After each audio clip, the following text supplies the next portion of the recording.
Сәлеметсіздер ме достар? Егер ең соңғы жаңалықтарды алғашқылар қатарында білгіңіз келсе, арнамыздағы подписация және де бір ғана лайк түймелерін басып видеороликтерімізді соңына дейін қараңыз. Ал онда біз бастадық. Тамара Дүйсенова әйелдерді жұмыспен қамту және әлеуметтік қорғау шаралары туралы айтты.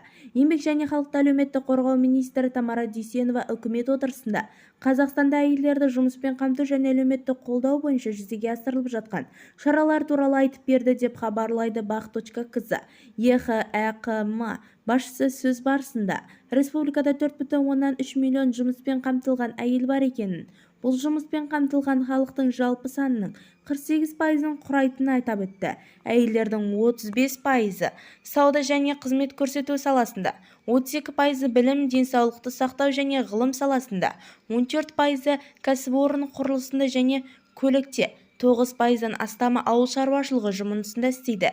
Өңірлік жұмыспен қамту карталары аясында әйелдердің нәтижелі жұмыспен қамту тарту бойынша белсенді жұмыс жүргізіледі. Мәселен, 536 мың адам жұмысқа орналастырылды. Бұл барлық халыққа орналастырылған азаматтың 55%-ын құрайды. Ал ағымдағы жылдың 2 айында бұл көрсеткіш 92 мыңнан асты, деді Тамара Дүйсенова. Бізді тамашалауды жалғастырыңыз және бүгінгі әйел қыздар мерекесі бәріңізге құтты болсын.